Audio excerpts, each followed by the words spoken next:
Hello students and welcome back to channel सिरा Ashok degree study. आज house property का lecture number 2 होगा, जिसमें हम कवर करेंगे नए points of house property. Start करेंगे आज का क्लास।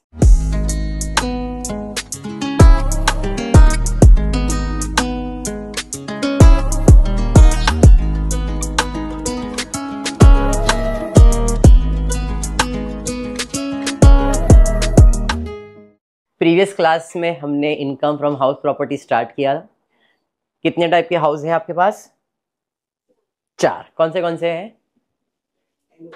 एलओपी, वीएलओपी, एसओपी और डीएलओपी। कितने टाइप के प्रॉपर्टी है? 4। एक है एलओपी, दूसरा है वीएलओपी, तीसरा है डीएलओपी और फिर है एसओपी। एलओपी का मतलब लेट आउट प्रॉपर्टी, भाड़े पे दिया हुआ घर। वीएलओपी भाड़े पे दिया है लेकिन पूरे साल के लिए नहीं, 1-2 महीना वेकेंट हो गया, इसलिए इसका नाम है वेकेंट लेट आउट प्रॉपर्टी। एक भाई मुझे भाड़े पे देने का ही नहीं है, जिद्दी है मैं, लेकिन देना तो पड़ेगा ही, बराबर है। मैं इनसी को इधर काम करता नहीं है, इसलिए deem to be let out property. और एक जिसमें आप खुद रहने वाले हो, SOP, self occupied property.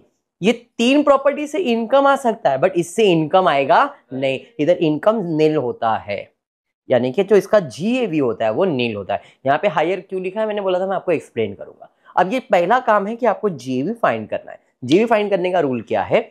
Fair rent और म्युनिसिपल वैल्यूएशन, ये 2 अमाउंट ढूंढना है। क्वेश्चन में दिया है तो ठीक, नहीं दिया तो कोई प्रॉब्लम नहीं है। Fair rent municipal whichever is higher, fair rent municipal whichever is higher, fair rent municipal whichever is higher. इन दोनों में जो हायर है वो ले लेना। फिर जो हायर आंसर आया है उसे कंपेयर करना है स्टैंडर्ड रेंट से, अगर दिया है तो, नहीं तो कोई जरूरत नहीं है। किंचर बराबर है। अब जो हायर है और जो स्टैंडर्ड, इन दोनों को कंपेयर करो, विचएवर इज लोअर लेना है।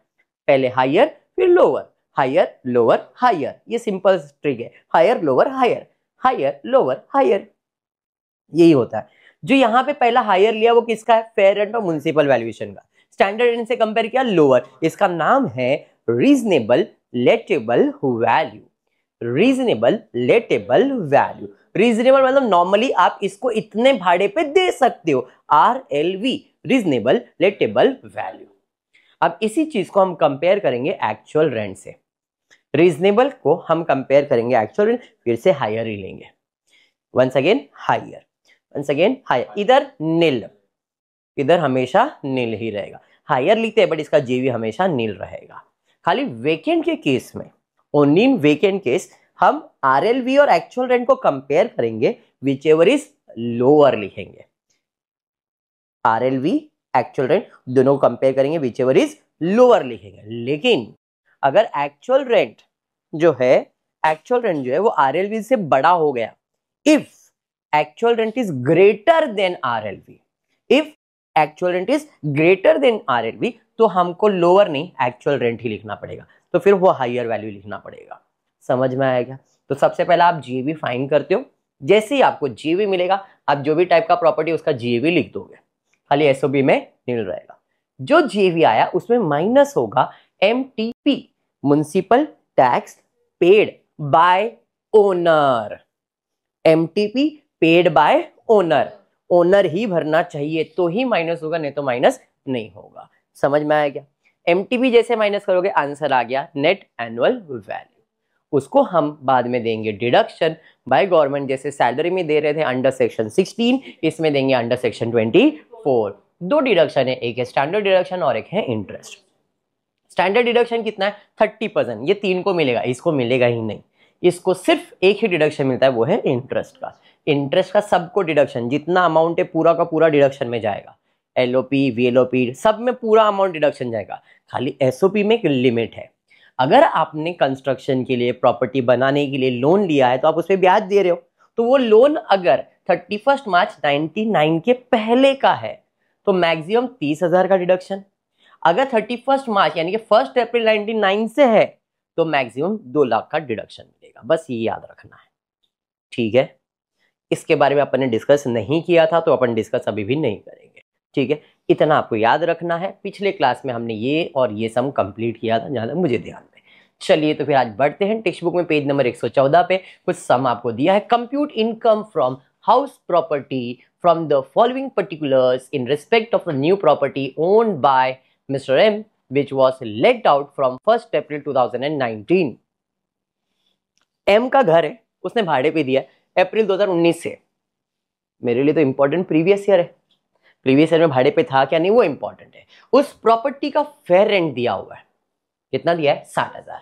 उस प्रॉपर्टी का एक्चुअल रेंट रिसीवेबल है 7,500। रेंट एक्चुअली 10 महीने का ही रिसीव हुआ है, ओनली ड्यू टू वैकेंसी 75,000। मतलब 2 महीना प्रॉपर्टी क्या है, वेकेंट है। कभी आपके प्रीवियस ईयर में रेंट मिला है तो अभी मिला रहेगा, इसका मतलब प्रॉपर्टी वेकेंट है। तो ये कौन से टाइप का प्रॉपर्टी है, वेकेंट लेट आउट प्रॉपर्टी। ये समझ में VLOP है। म्युनिसिपल टैक्स पेड भी है, अरियर विदियर जो भी है पेड किया हुआ है, कितना 14,400। Interest on borrower paid during the year, कोई हमने लोन वगैरह लिया उस पे इंटरेस्ट भरा इस साल 23,000। Interest on borrower paid prior 2019 के पहले का इंटरेस्ट कुछ 20,000 है। कलेक्शन चार्जेस है, अनरियलाइज रेंट है, रिसीव ड्यूरिंग द ईयर है, फिर अरियर ऑफ रेंट है, एक्सपेंडिचर है, ग्राउंड रेंट है, इंश्योरेंस है, एक्सपेंडिचर, ये सारी चीजें दी गई है। चलिए तो सबसे पहले अपने को प्रॉपर्टी का क्या फाइंड करना पड़ेगा, GAV। वर्किंग बना दिया है, VLOP है। वर्किंग के अंदर सबसे पहला GAV के लिए फेयर रेंट म्युनिसिपल, ये दोनों चीज को ढूंढो। फेयर रेंट तो है, म्युनिसिपल म्युनिसिपल म्युनिसिपल वैल्यूएशन नहीं है सर। फेयर रेंट कितना है, म्युनिसिपल वैल्यूएशन 11, दोनों को कंपेयर करेंगे which ever is higher 60,000। Compare with standard rent नाम का कोई प्राणी नहीं है sir, which ever is lower यही बन जाएगा।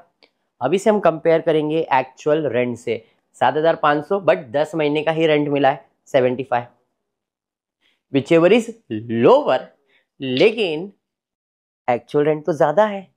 अभी मैंने क्या बताया था, विच एवर इज लोअर लिखते अपन, लेकिन अगर एक्चुअल रेंट ज्यादा हो गया तो हमारा GAV एक्चुअल रेंट ही बन जाएगा। समझा बात। वेकेंट के केस में यह रेंट कम आना चाहिए ना RLV से, क्योंकि ये रेंट पूरे साल का है, बट ये रेंट पूरे साल का है क्या, नहीं। तो पूरे साल का 60 है, मतलब तुमने सिर्फ 10 महीने में इतना कमाया, मतलब रेंट ज्यादा ही चार्ज कर रहे हो ना, तो फिर हम आपके लिए यही लिखेंगे। अंडरस्टूड। मुझे मिल गया है प्रॉपर्टी का GAV, ग्रॉस एनुअल वैल्यू ये मिल गया। इसमें माइनस करूंगा म्युनिसिपल टैक्स पेड, पेएबल नहीं होना चाहिए, पेड होना चाहिए तो ही माइनस, और ओनर ही भरना चाहिए। तो यहाँ पे हम आ जाते देखते municipal tax paid including arrear वीरियर, जो भी अरियर वीरियर सब भर के उसने कितना पैसा दिया है 14,000। बेटा बैठ सकता है इधर आके, ऐसा कुछ नहीं है। स्वरूप तेरे 100 रुपये थोड़ी दिखेंगे इसमें, आ जा। नहीं देते हम लोग, ऐसा जोक देते रहते, आ जा। Very good. कैमरा को खाली कुछ करो मत, बाकी आप जो भी कर सकते करो। Very good.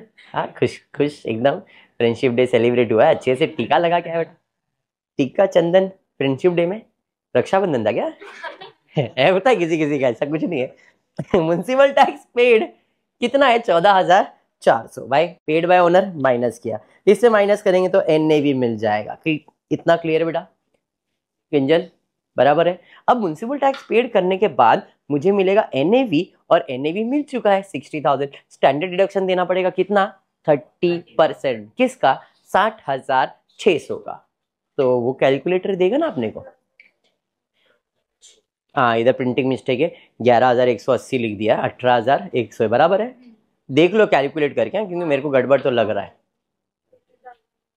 60,600 का 18,000, तो इधर प्रिंटिंग मिस्टेक है, ठीक है। उसके बाद है इंटरेस्ट, इंटरेस्ट तो दिख रहा है मुझे शायद कुछ पेड ड्यूरिंग द ईयर, दिख रहा है ना, बराबर है। Interest on borrower paid prior to 1 April 2019। अब एक्चुअल में इसमें डेट में करेक्शन है, क्यों है, क्यों लिया है वो मैं बता रहा हूं। एक्चुअल में अगर आप इंटरेस्ट, आपका प्रीवियस ईयर क्या है 2024, ये आपका प्रीवियस ईयर है। अगर आप प्रीवियस ईयर के 5 साल के अंदर लोन लेते हो, विद इन 5 ईयर्स लेते हो, तो 5 साल मतलब 2023-24, 2022-23, 2021-22, 2020-21, 1 2 3 4, 19-20। तो ये आपका प्रीवियस ईयर का 5 साल हो गया, हाँ या नहीं, प्रीसीडिंग 5 प्रीवियस ईयर। अगर आपने लोन 1 अप्रैल 2019 से लेके 2024 के बीच में लिया है, तो इसका मतलब विद इन 5 ईयर्स है ये। पिछले 5 साल के बीच का ही लोन है। अगर आपने लोन विद इन 5 इयर्स लिया है तो आपको एक्स्ट्रा बेनिफिट मिलता है। क्यों? क्योंकि 5 साल के अंदर अगर लोन लिया तो आपने कंस्ट्रक्शन के लिए लिया रहेगा, तो कंस्ट्रक्शन मतलब प्रॉपर्टी तो बना नहीं रहेगा। अब जब प्रॉपर्टी बना नहीं रहेगा तो भी आप इंटरेस्ट भर रहे हो, तो उसे प्री एक्विजिशन इंटरेस्ट कहते हैं। और प्री एक्विजिशन इंटरेस्ट तो आपको एक्स्ट्रा बेनिफिट मिलता है। सर ये क्या है? इस बंदे ने जो भी लोन लिया है वो कभी लिया है? कभी लिया है? 1 अप्रैल 2019 के पहले लिया है, मतलब 5 साल पहले का लोन है। जब 5 साल पहले का लोन है मतलब तुमको कोई एक्स्ट्रा बेनिफिट मिलने वाला नहीं है, आपको सिर्फ इस साल का जो इंटरेस्ट है उसका ही बेनिफिट मिलेगा, इसका बेनिफिट मिलेगा नहीं। पॉइंट क्लियर हो गया? अगर लोन विद इन 5 इयर्स होता तो हमको इसका कुछ और एक्स्ट्रा बेनिफिट इंटरेस्ट में दिखाना पड़ता, बट क्योंकि ये लोन जो है ये अप्रैल 2019 के पहले का है तो और एक्स्ट्रा बेनिफिट मिलने वाला नहीं। अगर नहीं रहता तो ये टोटल कुछ डेट बीट नहीं दिया रहता तो पूरा 43,000 माइनस कर सकता था मैं, लेकिन क्योंकि ये लोन आपने 2019 के पहले मतलब 5 साल के पहले का लोन है तो कोई एक्स्ट्रा बेनिफिट आपको मिलने वाला नहीं है। जितना आपने इंटरेस्ट भरा है सिर्फ आपको उतना ही डिडक्शन मिलेगा। डन है? तो अब 60,600 में 18,180 और 23,000 माइनस कर देंगे तो आपको कितना आ रहा है बताइए? कितना? 55? इधर तो कुछ और दिख रहा है मेरे को। 19,420। नहीं नहीं, उमर उसका उमर हुआ ना बेटा, फ्रेंडशिप डे का हैंगओवर नहीं है उसका। इतना क्लियर है जय? तो मुझे मिल गया इनकम, दैट्स इट, हो जाता था सम कंप्लीट भाग्यश्री। लेकिन यहाँ पे भाग्य ने अपना साथ नहीं दिया क्योंकि कुछ रेंट मिला, पुराना रेंट वेंट बाकी है। तो यहाँ पे Khushboo, unrealise rent claim as a deduction in earlier year but receive during the year कितना? 11,000। और arrear of rent earlier year receive during the year 8,000 रुपए। एक्सपेंडिचर लिखते नहीं है, ग्राउंड रेंट, प्रॉपर्टी, ये सब कोई भी खर्चा रिकॉर्ड नहीं करते, हमको सिर्फ इनकम रिकॉर्ड करना है, एक्सपेंसेस नहीं। बट ये जो इनकम दिख रहा है वो इस साल का है क्या? पुराना है, बट मिल रहा है इस साल। तो जब इस साल मिल रहा है तो अपने को इसके अंदर ऐड करना पड़ेगा क्या? अनरियलाइज रेंट कितना, एंड और एक है अरियर ऑफ रेंट कितना। तो टोटल कितना रेंट मिल गया मुझे? 19,000 रुपया टोटल इनकम मिला। और जो भी इनकम आता है गवर्नमेंट हाउस प्रॉपर्टी में अपने को स्टैंडर्ड डिडक्शन देता है कितना %? तो यहाँ पे टोटल आया 19, उसके अंदर स्टैंडर्ड डिडक्शन, बट यहाँ पे सेक्शन बदल दिया, अगर ध्यान दोगे ये था अंडर सेक्शन 24 और अनरियलाइज रेंट के लिए सेक्शन है अंडर सेक्शन 25A। कितना? 30%। तो 19,000 का 30% निकालो, देखो 5,700 आ जाएगा, बराबर है। तो 19,000 में से 5,700 माइनस कर देंगे, वो प्लस 19,420 टोटल करोगे तो आपको total income from house property आ जाएगा 19,420। और इधर जो भी आंसर आएगा 19,000 में से 5,700 माइनस करो, 19,000 में से 5,700 माइनस करो, कितना आ रहा है? 13,300 प्लस 19,420, तो आपको 32,720 आ जाएगा। समझा? सम समझा है या बाउंसर? वापस से, अनरियलाइज रेंट, ये मेरा टोटल इनकम कितना है? जो भी आपका हाउस प्रॉपर्टी में इनकम आता है, जैसे यहाँ पे इनकम आया था 60,000, तो गवर्नमेंट ने मुझे क्या दिया? स्टैंडर्ड डिडक्शन दिया ना। तो वैसे इस साल जब भी आपको रेंट मिल रहा है 11 और 8, ये आपका टोटल इनकम है। इस इनकम का 19,000 का 30% क्या जाएगा? डिडक्शन जाएगा। तो 19,000 में से 5,700 माइनस कर दिया तो आपको कुछ 13,300 जो भी अमाउंट आया रहेगा, चेक कर लेना, 13,300 ही आएगा शायद। यस, 13,300 ये आपका इनकम है और 19,000 ये आपका पुराना इनकम है। दोनों को ऐड कर दोगे तो आपका टोटल इनकम मिल जाएगा 32,720। अभी समझा क्या किया? पक्का? चलिए बढ़ते हैं नेक्स्ट। उसी पेज पे सम नंबर 13 दिख रहा है कुछ। M has a residential property details for which is given below। Municipal valuation दिया है, फेयर रेंट दिया है, स्टैंडर्ड सब चीज दिया है। सबसे पहला जीवी कैलकुलेट करता। Fair rent, municipal valuation, fair rent कितना है? 15,000, तो पर एनम नहीं पर मंथ, 12 महीने से मल्टीप्लाई करेंगे 15 × 12 करेंगे तो मेरे को भी सेम आया, आपको भी सेम आया, बराबर। खुशबू, खुशबू उसके बाद है ना म्युनिसिपल वैल्यूएशन दिया है वो भी लिखना पड़ेगा, और दोनों को क्या करना पड़ेगा, कंपेयर। प्लस की जिंदगी खत्म हुई बेटा अभी। 1,80,000 और 1,00,000 दोनों में विच एवर इज हायर, 1,80,000। इसे कंपेयर करेंगे स्टैंडर्ड ट्रेंड्स, क्या बात है, ये भी दिया है पर मंथ। तो 9,600 इंटू 12 करना पड़ेगा। कितना आ रहा है भागों का श्री, भाग Shri 1,15,200। Which ever is lower लिखना पड़ेगा, तो 1,15,200 ही लोअर आएगा। अब इसे हम कंपेयर करेंगे एक्चुअल रेंट। तो देखते, the property was vacant by the tenant on the last day of October 2024.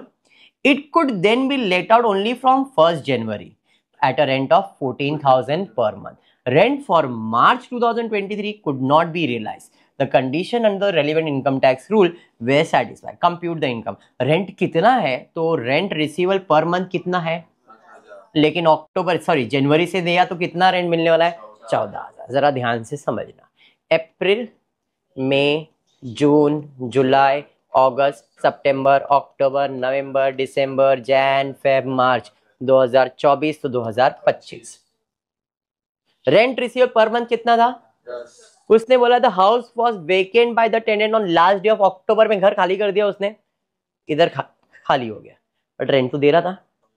1, 2, 3, 4, 5, 6, 7 महीने का रेंट तो मिला। सर मार्च का नहीं मिला ऐसा बोल रहा है वो, 2023, अब ये 23 नहीं 2024 रहेगा। Example, rent for March 2024 could not be realise. March 2024 का रेंट नहीं मिला है, बट बाकी सब तो मिला ही है ना।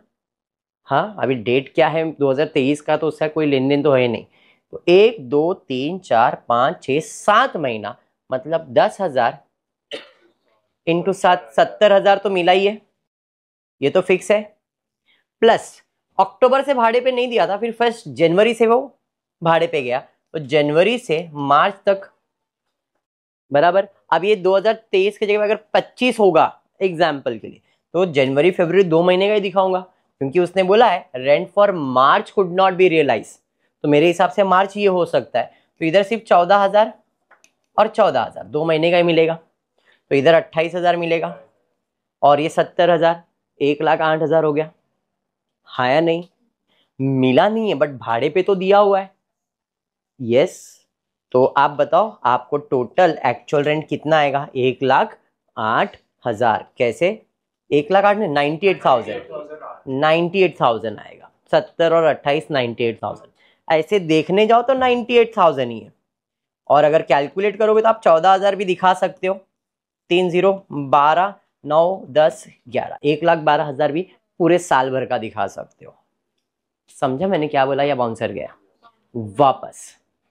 कैलकुलेशन जो करवाया है ये देखो भाई, ये बंदा जो है इसने भाड़े पे तो दिया है, मतलब जनवरी फरवरी मार्च का भाड़ा तो मिलने वाला ही है।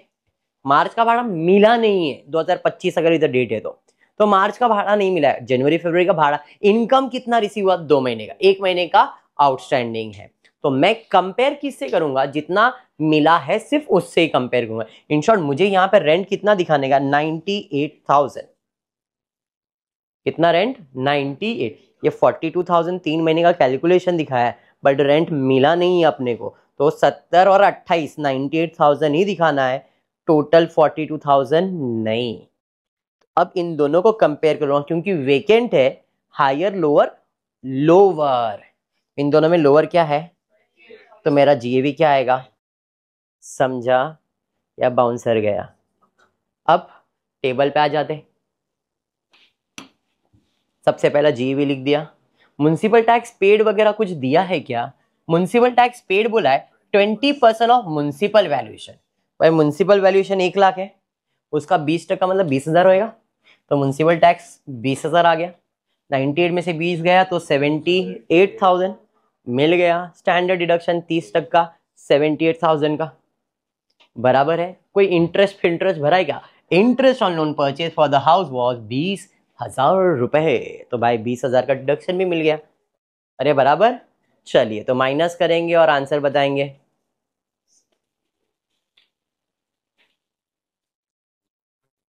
डन विद द सम, समझा ये बाउंसर है। पक्का। बढ़ते हैं नेक्स्ट सम की तरफ। मिस्टर रमन ओज 2 houses constructed in March 2013. One house whose municipal valuation was 2,50,000 is occupied by him for his own resident. एक घर में वो खुद ही रह रहा है और जिसमें खुद ही रह रहा है उसे कहते हैं SOP, सेल्फ ऑक्यूपाइड, और सेल्फ ऑक्यूपाइड का GAV रहता है नील।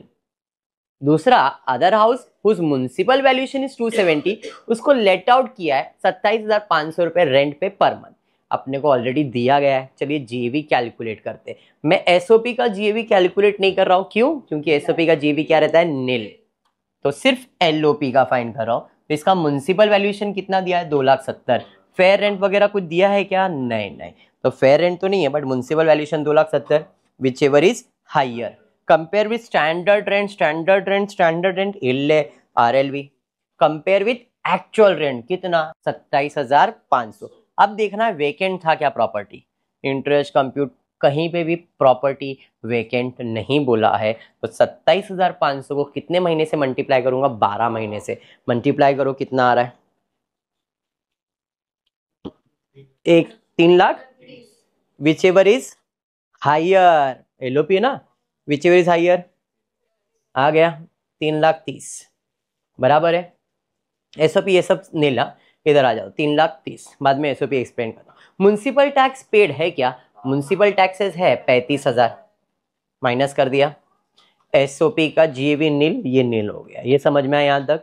अब जो भी आया इसका 30% निकालूंगा तो 2,95,000 का 30%, 88,500। एसओपी में आता है क्या? नहीं।